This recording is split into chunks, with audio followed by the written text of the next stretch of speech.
Hey everybody, it's Emily. I'm one of the designers with the Quilted Cow, and today I'm here to show you how to make the Helpful Heifer itty bitty baskets. These are perfect little baskets that are going to hold anything that you need in your sewing studio, all those little notions that you have, plus your snacks, can't forget those. They'll also hold any other odds and ends that you need to keep stored in your house, jewelry, nail polishes, whatever that you need to do. We're going to learn how to make a little bit of a box corner with these, and it's super cute and easy to make. First, though, I'd like to thank our sponsors. We've got Husqvarna Viking Machines, the Creative Grids, cutters and mats and rulers, and also Wilmington Prince Fabrics.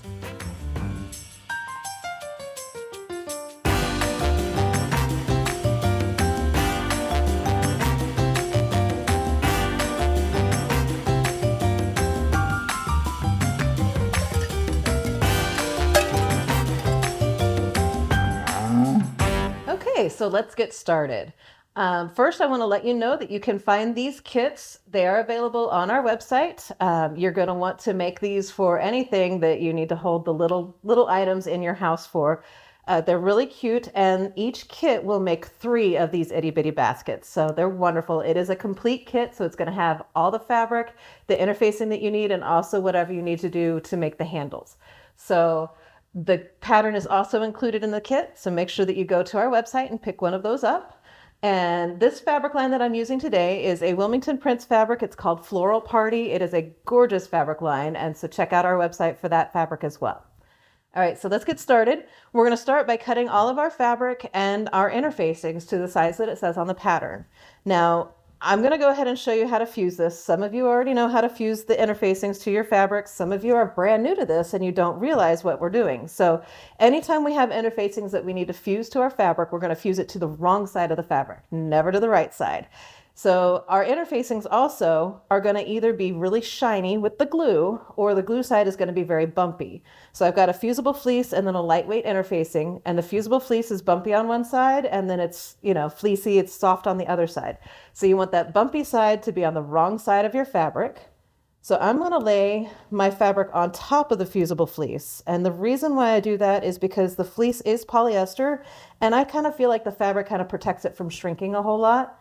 And it also feels weird when the iron tries to go over it. So I'm going to lay that on top. Now, if you're worried about the glue being around the edges and you don't want that on your iron, then put a pressing cloth over this.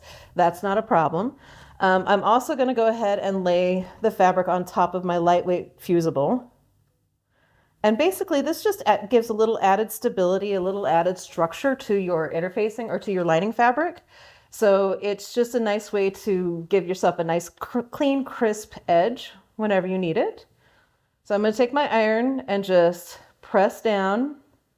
And you don't want to really slide it around. You want to just pick it up and press as you're fusing your interfacing, and leave it for a few seconds. Make sure that it melts that glue and gets everything nice and smooth and fused on there. So sometimes it takes a few seconds longer. It just kind of depends.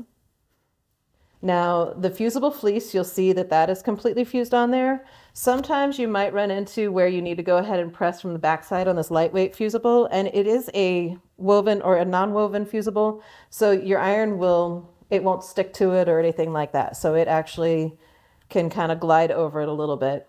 But you do want to make sure that you give it a nice, good hot press, and I have my iron on high, and that's going to melt that glue and get that to stick to it. So that's going to cool off a little bit.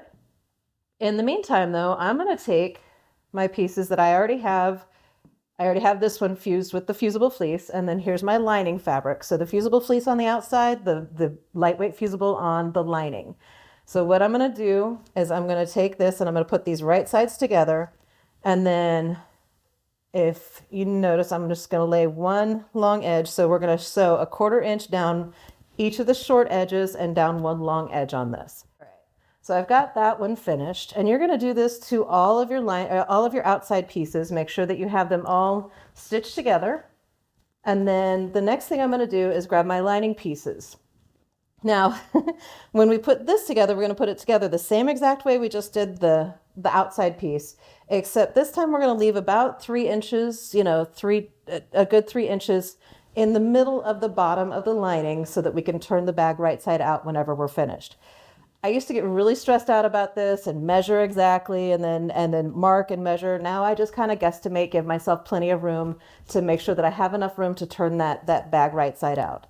So I'm going to take it to my sewing machine again. Once again, go ahead and do that lock stitch or do that back stitch at the beginning and end and get that cut. So now we're ready to go ahead and put our bag together. Now, in my kit, in this particular kit, we have provided the strapping, the webbing, the cotton webbing for your little tabs. If you did not get cotton webbing, because this is an option that we are providing in the kit, it can have it or it might not. It just depends on what color of webbing or if we think that fabric handles would look better. If you get your kit, it doesn't have the webbing in it. The instructions on the pattern let you know how to make the fabric tabs. If you're making the fabric tabs, basically the way it's going to be put together is you're going to fold the fabric in half and press it, and then fold each raw edge in and press that, and then fold that in half again and press it again, and then top stitch 1/8 of an inch. I always like to top stitch on both sides of that. So it's not going to be quite this wide. It might be this wide. I don't remember what the measurements are. This is actually for a different project that I had. So make sure that whenever you're doing it, you just top stitch all the way down both of the edges so that so it holds it closed whenever you have your tabs in your bag. In the meantime, in this kit, in these baskets, we do have the cotton webbing, this strap. It's a 1-inch strap, and we're going to add that to our bags. But before we do that, we do need to go ahead and box our corners. I almost forgot to tell you that we're going to box the corners. So to box the corners of these, super easy. If you've never boxed a corner before, it basically makes it so that you have a nice corner for your bag to sit like this. It makes it nice and wide. And once again, in the pattern, it's going to show us how to do this. One of the things that I like to do whenever I go to box my corners, just because it's easier for me to see, is I go ahead and I clip in. I don't know if you can see that very well, but I clip just a little diagonal in towards that intersection of where the stitches meet. Try not to clip through the stitches. You don't want to do that, but if you accidentally do, that's okay, because this part is going to get cut off anyway. So don't stress about it too much. So what you're going to do is you're going to open that, and at this point you can make the seams go on opposite sides and then make the seams nest together. So the bottom seam is here and the top seam is just right on top of that. And we've got it nesting together. And you're going to take your ruler, and we're going to use this ruler, and we want to come in 1.5 inches from the point. So my point here, and you see where I've got that little V shape since I clipped that corner. My point there is good. So I'm going to come in 1.5 inches. So I'm going to use my stitch line here as a nice guideline for where everything should be. It's going to keep everything straight. And so I'm going to put the 1.5 inch mark on the point and come in, and I'm going to take my marking pencil or marking pen or whatever I happen to have to mark with. I usually like to use an erasable pen. If you use ink, sometimes that ink will get off on your fingers, and I've had it happen before, but the ink does not matter. It's okay, because it's going on the inside of the bag and it's not going to be noticed. So if you use ink, if you use pencil, if you use a friction pen, whatever you decide that you want to use to mark this, and you're just going to mark a line all the way across right there, 1.5 inches down from the point. Once you've got that marked, grab your Wonder Clips, because you want to hold that in place, and then you're going to take this over to your sewing machine and you're going to sew straight across right on that line. Now I've already done this on one of my bags, on one of the linings here, and you'll notice where I've stitched right across on those lines right there. Once you've got that finished, you're going to take this and you're going to cut 1/4 inch towards the point. So you want to leave a 1/4 inch seam allowance on the outside of that. And what I'm going to do is I'm just going to take my ruler and put my 1/4 inch line on that seam line, on that stitch line. If you're a little off, it's okay. If you've got a little bit more, a little bit less, that's all right. The quilt police will not be at your house condemning you for not measuring this exactly at 1/4 inch, but you do want to give yourself at least about 1/4 inch of a seam allowance so that you don't have, like, you don't get too close to your stitches. You just want to make sure that you've got plenty of fabric to hold those stitches in. So once you've got that done, now we have a nice boxed corner to our bag. So now it's time to go ahead and put our bag together. In order to put the bag together, so I've got the box corner here that I've done. You're going to turn the bag outside, right sides out. and then leave the lining wrong sides out. Now, when I do this, and I've already cut all of my webbing to the size that it needs to be, so when I do this, what I like to do is open the seams here. Even if they're not open down here, it's okay. I like to open my seams here and here so that it creates a little bit less bulk. You don't have quite as much bulk as you might have. If you can do them one side or the other, that works as well. But I like to match them up right there. So in the meantime, let me grab one of my tab pieces. You fold it in half, the raw edges here. Go ahead and sandwich it in between the lining and the outside of the bag. Make it about even. I mean, if it's not exactly perfect, that's okay. Nobody's really going to notice. And then I'm going to sandwich it in between, and you'll notice where the seams are, they're lined up right there. So the first one is relatively simple to put together like that. Then I'm going to take my clip, and I like to hold it to where the flat side is on the inside. So once I get that done, I'm going to take it around and I'm going to do the other side. And you'll notice here where I've already got my seams sandwiching the tabs here. And then I went ahead and I pulled this and I got this nice and straightened out on the sides, and I'm just going to clip. I like to put one clip on either side. You can clip or pin as much as you like whenever it comes to this.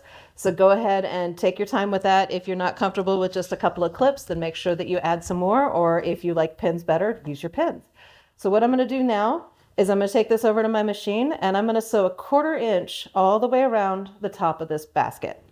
Now, in order to do that easily, I am going to remove the accessory part of that, because this machine has the accessories that are all kept in there, and turn this into a free arm machine.